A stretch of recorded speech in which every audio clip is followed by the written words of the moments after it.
प्रश्न आए हैं, जिसमें पहले देखिए 53वीं से 55वीं मेंस में आया है कि 1857 की क्रांति में कुंवर सिंह के योगदान का आलोचनात्मक परीक्षण कीजिए। Critically examine the role of Kunwar Singh in the revolt of 1857। तो मैंने आपको बताया हुआ है कि जब एग्जामिन वर्ड आता है तो आपको क्या करना होता है, क्या लिखना होता है। दूसरा प्रश्न देखिए, 1857 के विद्रोह में कुंवर सिंह की भूमिका का मूल्यांकन करें। वहाँ योगदान पूछ रहा है, यहाँ भूमिका पूछ रहा है। मूल्यांकन करने के लिए बोल रहा है evaluate the role of Kunwar Singh in the revolt of 1857। 43rd BPSC में ये आया है। 53वीं के बाद यह नहीं आया है, इसलिए पूरी उम्मीद है कि यह प्रश्न जो है 66वीं में आपको दिख जाए। तो बहुत सारे प्रश्न बहुत सारे जगह से आपने पढ़ा होगा, लेकिन प्रश्न का उत्तर जब लिखते हैं, सब लिखेंगे, हर कोई लिखेगा, तो मार्क्स ज़्यादा किसे मिलेगा? फैक्ट सब वही लिखेंगे, कब उन्होंने संघर्ष किया, कौन सी घटनाएं कब हुई, लेकिन मार्क्स ज़्यादा तभी मिलता है जब आप उसमें कुछ नयापन डालते हैं। चूँकि यह एग्ज़ाम जो है ग्रेजुएशन स्तर का होता है, तो इससे उम्मीद की जाती है कि आप जो स्टार्टिंग से यानी कि पहली कक्षा से लेकर के स्नातक स्तर तक जो पढ़ा है, वीर कुंवर सिंह के बारे में अलग अलग चैप्टरों में, अध्याय में, अलग अलग कक्षाओं में आपने पढ़ा होगा, उन सबका निचोड़, कंसोलिडेटेड निचोड़ आपको आंसर में देखना चाहिए। और उससे होता क्या है कि आपका उत्तर का प्रस्तुतिकरण में नयापन आ जाता है और वो आपको ज़्यादा अधिकतम मार्क्स दिला जाता है। तो देखिए नयापन कैसे लाते हैं। पहले वीर कुंवर सिंह के बारे में पढ़ेंगे, प्रश्न को नया रूप कैसे देते हैं और पढ़ने वाले का ध्यान कैसे आकर्षित करते हैं। तो जिस तरह से मैंने पटना कलम में बताया था और वहाँ पे एक कविता के माध्यम से उसके उत्तर को लिखना शुरू किया था, ठीक उसी तरह से मैं यहाँ भी एक कविता से यह उत्तर जो राइटिंग है वो स्टार्ट कर रहा हूँ। तो बिहार के प्रसिद्ध कवि मनोरंजन प्रसाद सिंह ने कुंवर सिंह की वीरता और शौर्य का वर्णन कुछ इस प्रकार किया है। मस्ती की थी छिड़ी रागनी, आज़ादी का गाना था, भारत के कोने कोने में होगा यह बताना था। उधर खड़ी थी लक्ष्मीबाई और पेशवा नाना था, इधर बिहारी वीर बांकुरा खड़ा हुआ मस्ताना था। 80 वर्षों की हड्डी में जागा जोश पुराना था, सब कहते हैं कुंवर सिंह भी बड़ा वीर मर्दाना था। कुंवर सिंह होगा, यहाँ से नहीं होगा। बचपन बीता खेल कूद में, जवानी उद्यम में, धीरे धीरे कुंवर सिंह भी आ पहुंचे चौथेपन में। उसी समय घटना कुछ ऐसी घटी देश के जीवन में, फैल गया विद्वेष फिरंगी के प्रति सहसा सबके मन में। खौल उठा 57 में, सबका खून पुराना था, सब कहते हैं कुंवर सिंह भी बड़ा वीर मर्दाना था। ये आपका पंच लाइन हो गया। इसके आगे का उत्तर प्रश्न के तेवर के हिसाब से लिखेंगे, लेकिन चूंकि मैं प्रश्न आपसे किस तरह से पूछा जाएगा ये मुझे नहीं पता है, इसलिए मैं कुंवर सिंह के बारे में जितनी तरह के एंगल बनते हैं प्रश्न उन सबको यहाँ बताने जा रहा हूँ। इसलिए पहले जीवनी से स्टार्ट कर रहा हूँ।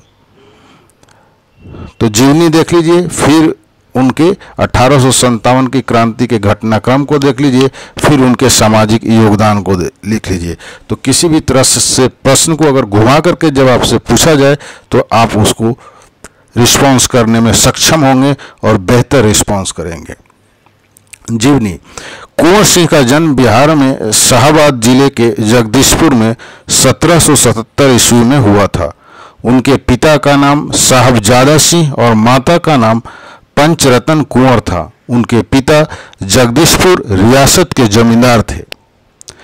एक मिनट रुकिए, यहाँ पे बहुत से लोग बच्चे हैं जो स्क्रीनशॉट ले लेते हैं, चलो जी हाँ मैंने अब इसको लिख लिया, काम हो गया। नहीं, वैसे एग्ज़ाम पास नहीं होते। आप सुने, क्योंकि बीच बीच में मैं जो कुछ बोलता हूँ वो एक बहुत ही इम्पोर्टेंट पॉइंट होती है। आपको सुनना, आप स्क्रीनशॉट लें, उसे लिखें, अच्छी बात है, लेकिन सुनना भी जरूरी है।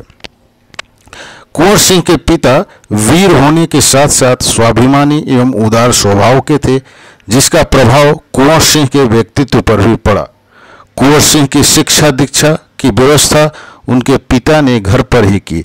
शिक्षा दीक्षा, शिक्षा का मतलब होता है कि जो आप एकेडमिक रूप में सीखते हैं, और दीक्षा का मतलब होता है नैतिक ज्ञान। तो भौतिक ज्ञान और नैतिक ज्ञान यानी शिक्षा दीक्षा की व्यवस्था उनके पिता ने घर पर ही की। वहीं उन्होंने हिंदी, संस्कृत और फारसी सीखे, परंतु पढ़ने लिखने से अधिक उनका मन घुड़सवारी, तलवारबाजी और कुश्ती लड़ने में लगता था। अपने पिता की मृत्यु के पश्चात वीर कुंवर सिंह ने 1827 ईस्वी में अपनी रियासत की जिम्मेदारी संभाली। उस समय ब्रिटिश हुकूमत का अत्याचार चरम सीमा पर था। इससे लोगों में ब्रिटिश हुकूमत के खिलाफ भयंकर असंतोष उत्पन्न हो रहा था। कृषि, उद्योग, व्यापार का बड़ा बुरा हाल था। रजवाड़ों के राज दरबार भी समाप्त हो गए थे। इससे ब्रिटिश सत्ता के विरुद्ध देशव्यापी संघर्ष की स्थिति बन गई थी। जगदीशपुर के जंगलों में बसुरिया बाबा नाम के एक सिद्ध संत रहते थे। देखिए, हर संघर्ष में शामिल होने, उसे जीतने के लिए कोई ना कोई गुरु जरूर होता है, और ये बसुरिया बाबा वही गुरु हैं वीर कुंवर सिंह के, जो एक सिद्ध संत हैं। कहाँ रहते थे? जगदीशपुर के जंगलों में। उन्होंने ही कुंवर सिंह में देशभक्ति एवं स्वाधीनता की भावना उत्पन्न की थी। उन्होंने बनारस, मथुरा, कानपुर, लखनऊ आदि स्थानों पर जाकर विद्रोह की सक्रिय योजनाएं बनाई। वह 1845 से 1846 तक काफ़ी सक्रिय रहे और गुप्त ढंग से ब्रिटिश हुकूमत के खिलाफ विद्रोह की योजना बनाते रहे। उन्होंने बिहार के प्रसिद्ध सोनपुर मेले को अपनी गुप्त बैठकों की योजना के लिए चुना हुआ था। ये जीवनी हो गया। अगर उनके जीवनी के बारे में प्रश्न कुछ पूछता है तो इस तरह से लिखेंगे। अब आते हैं 1857 के स्वतंत्रता संघर्ष में। भारतीय स्वाधीनता संग्राम के इतिहास के स्वदेश स्वधर्म के प्रति स्वाभिमान, अदम्य साहस, अप्रतिम शौर्य, असंख्य त्याग, अतुलनीय पराक्रम एवं राष्ट्रीय भावना से ओतप्रोत यदि किसी एक महामानव का नाम लेना हो तो वह यशस्वी नाम वीर कुंवर सिंह का होगा। सन 1857 का विद्रोह सिपाहियों के असंतोष का परिणाम मात्र नहीं था, बल्कि यह औपनिवेशिक शासन के चरित्र, उसकी नीतियों, उसके कारण कंपनी के शासन के प्रति जनता में संचित असंतोष का और विदेशी शासन के प्रति उनकी घृणा का परिणाम था। जन असंतोष का सबसे महत्वपूर्ण कारण अंग्रेजों द्वारा देश का आर्थिक शोषण तथा देश के परंपरागत आर्थिक ढांचे का विनाश था। इन दोनों बातों ने बहुत बड़ी संख्या में किसानों, दस्तकारों तथा हस्तशिल्पियों को और साथ ही बड़ी संख्या में परंपरागत जमींदारों तथा मुखिया लोगों को निर्धनता के मुंह में झोंक दिया। किसान हो गए फार्मर, दस्तकार हो गए आर्टिस्ट, हस्तशिल्प हो गए क्राफ्टमैन जो क्राफ्ट का काम करते हैं, और वीर कुंवर सिंह क्या थे? जमींदार। ये सारे जो थे, जब किसी की रोटी छीन ली जाती है तो विद्रोह उत्पन्न होना ही होना है। विद्रोह का प्रारंभ 10 मई 1857 को दिल्ली से 36 मील दूर मेरठ में हुआ। शीघ्र ही उत्तर में पंजाब से लेकर दक्षिण में नर्मदा तक तथा पूर्व में बिहार से लेकर पश्चिम राजस्थान तक एक विस्तृत भूभाग इसकी चपेट में आ गया। 1857 ईस्वी की क्रांति की लहर देश में जब फैलने लगी तो अंग्रेजों ने विद्रोहियों को कुचलने की कड़ी योजना बनाई। इस काम में मदद के लिए 10 जून 1857 ईस्वी को अंग्रेज कमिश्नर टेलर ने पटना में देशी राजाओं, जमींदारों और समृद्ध नागरिकों की एक गोष्ठी बुलाई। उसमें 3 मौलवियों को कैद कर लिया। उसने वीर कुंवर सिंह को भी आमंत्रित किया था, पर वे टेलर की दगाबाजी और नृशंस अत्याचार से परिचित थे, इसलिए वे नहीं गए।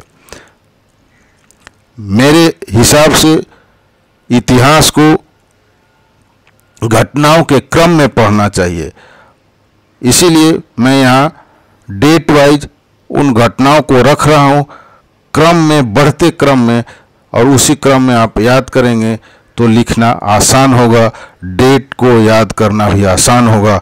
क्रांति शुरू हुई 10 मई को 1857 को, उसके बाद 10 जून को, मई के बाद जून आता है, जून के बाद जुलाई आता है। तो 10 मई को स्टार्ट हुआ, 10 जून को जो है टेलर मीटिंग बुलाता है, 12 जून को विद्रोह होता है, बिहार में पहला विद्रोह, और 25 जुलाई को दानापुर में सैनिक भाग जाते हैं, 27 जुलाई को आरा में कब्जा कर लेते हैं। तो आइए देखते हैं आगे क्या हुआ। बिहार में पहला विद्रोह 12 जून 1857 को देवघर जिले के रोहिणी गांव में हुआ, जहां 32वीं इन्फेंट्री रेजिमेंट के भारतीय सैनिकों ने विद्रोह कर दिया। वर्तमान में रोहिणी गांव जो देवघर जिला में है वो झारखंड में चला गया है बिहार विभाजन के बाद, लेकिन पहला जो विद्रोह हुआ था वो यहीं हुआ था रोहिणी में 12 जून 1857 को। पीटी के लिए भी काम आ सकता है। 25 जुलाई 1857 को दानापुर की सैनिक टुकड़ी ने विद्रोह कर दिया और सैनिक सोन नदी पार कर आरा की ओर चल पड़े। कुंवर सिंह से उनका संपर्क पहले से ही था। अब संपर्क कैसे था आप देखेंगे। बहुत सारे सैनिक, आरा के बहुत सारे सैनिक हुआ करते थे उस समय फौज में। अभी वर्तमान में भी आप देखेंगे कि इंडियन आर्मी में बहुत सारे आरा के नौजवान होते हैं। जब वो घर जाते हैं तो उनका अपना एक पारिवारिक संबंध होता है। इस तरह से कुंवर सिंह को वो पहले से जानते थे। कुंवर सिंह से उनका संपर्क पहले से ही था। इन बागी सैनिकों ने कुंवर सिंह का जयघोष करते हुए आरा पहुंचकर जेल की सलाखें तोड़ दी और कैदियों को आज़ाद कर दिया। 27 जुलाई 1857 को कुंवर सिंह ने आरा पर विजय प्राप्त कर ली। सिपाहियों ने उन्हें फौजी सलामी दी। 27 जुलाई से 2 अगस्त 1857 तक आरा शहर पर बागी सैनिकों का कब्जा रहा। यद्यपि कुंवर सिंह बूढ़े हो चले थे, फिर भी वह बूढ़ा शूरवीर इस अवस्था में भी युद्ध के लिए तत्पर रहा और आरा क्रांति का महत्वपूर्ण केंद्र बन गया। दानापुर से 500 फौज के साथ कैप्टन डनवर आरा पहुंचा, जहां 29-30 जुलाई 1857 को घमासान युद्ध हुआ। युद्ध में डनवर मारा गया। इस दौरान विंसेंट आयर के नेतृत्व में अंग्रेजी फौज का एक दल बंगाल से इलाहाबाद जा रहा था, जिसे अब आरा जाने का निर्देश मिला। सूचना पाते ही विंसेंट आयर बक्सर से मुड़ गया और आरा पर हमला बोल दिया। 2-3 अगस्त 1857 को वीर कुंवर सिंह और विंसेंट आयर के फौज के बीच बीबीगंज एवं बिहिया के जंगलों में घमासान लड़ाई हुई। कुंवर सिंह गोरिल्ला युद्ध करते हुए जगदीशपुर की ओर बढ़ते गए। जब आप पटना से दिल्ली की ओर आएंगे तो आपको आरा के बाद बीबीगंज, बिहिया, डुमराव, ये सब आपको स्टेशन हाल्ट के रूप में रेलवे पटरियों के किनारे दिखेंगे। अगर आपने नोटिस नहीं किया हो तो नेक्स्ट टाइम अगर आप गुजरें इस रास्ते से तो आप ध्यान दें। दानापुर आरा की लड़ाई की ज्वाला बिहार में सर्वत्र व्याप्त हो गई थी, लेकिन देसी सैनिकों में अनुशासन की कमी स्थानीय जमींदारों का अंग्रेजों के साथ सहयोग करना एवं आधुनिकतम शस्त्रों की कमी के कारण जगदीशपुर का पतन रोका ना जा सका। 13 अगस्त 1857 को जगदीशपुर में कुंवर सिंह की सेना अंग्रेजों से परास्त हो गई, लेकिन इससे वीर कुंवर सिंह का आत्मबल नहीं टूटा और भावी संग्राम की योजना बनाने में लग गए। वह क्रांति के अन्य नेताओं से मिलकर इस आज़ादी की लड़ाई को आगे बढ़ाना चाहते थे। कुंवर सिंह सासाराम से मिर्जापुर होते हुए रीवा, कालपी, कानपुर एवं लखनऊ तक गए। लखनऊ में बेगम हजरत महल ने उनका भरपूर स्वागत किया और आजमगढ़ का अधिकार पत्र सौंप दिया। फिर उन्होंने आजमगढ़ की ओर रुख किया, क्योंकि लखनऊ में भी विद्रोह चल रहे थे, वहाँ भी अशांति का माहौल था और चूंकि बेगम ने आजमगढ़ का अधिकार पत्र दे दिया तो उन्होंने आजमगढ़ की ओर रुख किया। आजमगढ़ के पास ही अली करीम अपने 300 सिपाहियों के साथ कुंवर सिंह की सेना से जा मिला। आजम की ओर जाने का उद्देश्य था इलाहाबाद एवं बनारस पर आक्रमण कर शत्रु को पराजित करना तथा अंत में जगदीशपुर पर अधिकार पाना। घाघरा के घाट पर उनके भतीजे 1800 सैनिकों के साथ उपस्थित थे। कर्नल नीलमैन पहले ही आजमगढ़ में अपना डेरा डाल बैठा था।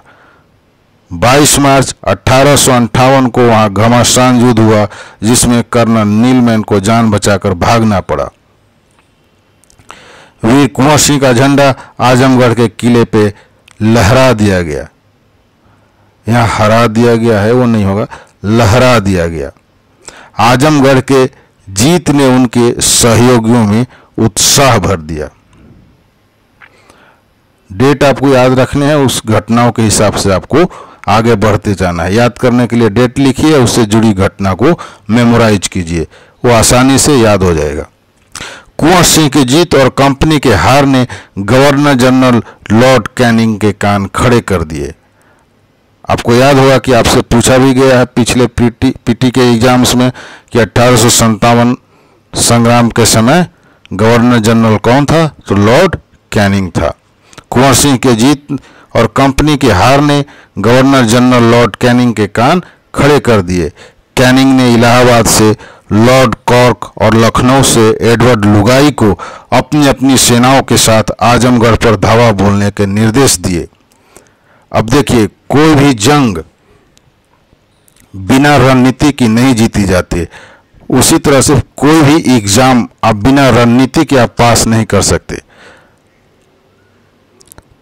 तो एग्जाम पास करना भी रणनीति है और गाइडेंस भी सही होना चाहिए।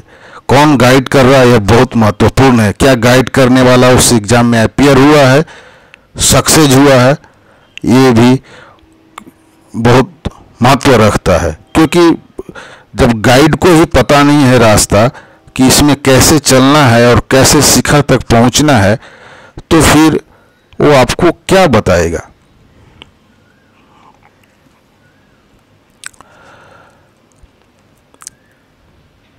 इसकी खबर कुंवर सिंह को मिल गई और उन्होंने तुरंत आजमगढ़ छोड़ने का निर्णय लिया। अपनी सेना को 2 टुकड़े में बांटते हुए एक को आजमगढ़ की सुरक्षा में लगाया तथा दूसरी टुकड़ी को अपने साथ लेकर जगदीशपुर के लिए रवाना हो गए। कुंवर सिंह का पीछा करने के लिए लुगाई ने डगलस को भेजा। कुंवर सिंह ने बड़े ही चतुराई से यह अफवाह फैला दी कि वे अपनी सेना को बलिया के पास हाथियों पर चढ़ाकर गंगा पार कराएंगे। फिर क्या था, अंग्रेज सेनापति डगलस बहुत बड़ी सेना लेकर बलिया के निकट गंगा तट पर पहुंचा और कुंवर सिंह की प्रतीक्षा करने लगा। कुंवर सिंह ने बलिया से 7 मील दूर शिवराजपुर नामक स्थान पर अपनी सेना को नाव से गंगा पार करा दिया। जब डगलस को इस घटना की सूचना मिली तो अब भागते हुए शिवराजपुर पहुंचा तो कुंवर सिंह की पूरी सेना गंगा पार कर चुकी थी। एक अंतिम नाव रह गई थी और कुंवर सिंह उसी पर सवार थे। अंग्रेज सेनापति डगलस को अच्छा मौका मिल गया। उसने गोलियों और बारूदों की बरसात शुरू कर दी। तब कुंवर सिंह के बाएं हाथ की कलाई को भेदती हुई एक गोली निकल गई। कुंवर सिंह को लगा कि अब हाथ तो बेकार हो ही गया और गोली का जहर भी फैलेगा। उसी क्षण उन्होंने गंगा मैया की ओर भावपूर्ण नेत्रों से देखा और अपने बाएं हाथ को काटकर गंगा को अर्पित कर दिया। कुंवर सिंह ने अपने ओजस्वी स्वर में कहा, हे गंगा मैया, अपने प्यारे की यह अकिंचन भेंट स्वीकार करो। इस प्रकार वीर कुंवर सिंह 23 अप्रैल 1858 को स्वाधीनता की विजय पताका फहराते हुए जगदीशपुर पहुंच गए। इसी दिन विजय उत्सव मनाते हुए लोगों ने यूनियन जैक उतारकर अपना झंडा फहराया। अंग्रेजों को झंडे को यूनियन जैक कहा जाता है। उसी दिन कैप्टन ली ग्रांट के नेतृत्व में एक सेना कुंवर सिंह से लड़ने को आरा से जगदीशपुर आई, लेकिन जगदीशपुर के नौजवानों का हौसला आसमान पर था। इस लड़ाई में कैप्टन ली ग्रांट की सेना टिक नहीं सकी, मगर अफसोस इसके 3 बाद ही 26 अप्रैल 1858 को यह वीर इस संसार से विदा होकर अपनी अमर कहानी पीछे छोड़ गया। ये रहा कुंवर सिंह का संघर्ष 1857 की लड़ाई में। अब उनके द्वारा किए गए कुछ सामाजिक कार्य को देख लेते हैं। वीर कुंवर सिंह ने ब्रिटिश हुकूमत के साथ संघर्ष तो किया ही, उन्होंने अनेक सामाजिक कार्य भी किए। आरा जिला स्कूल के लिए जमीन दान में दे दी, जिस पर स्कूल के भवन का निर्माण किया गया। उनकी आर्थिक स्थिति बहुत अच्छी नहीं थी, फिर भी वह निर्धन व्यक्तियों की सहायता करते थे। उन्होंने अपने इलाके में अनेक सुविधाएं प्रदान की थी। उनमें से एक है आरा जगदीशपुर सड़क और आरा बलिया सड़क का निर्माण। उसमें जल की पूर्ति के लिए लोगों ने कुएं खुदवाते थे और तालाब बनवाते थे। वीर कुंवर सिंह ने अनेक कुएं खुदवाए और जलाशय भी बनवाए। इस तरह से कुंवर सिंह की कहानी समाप्त होती है। धन्यवाद।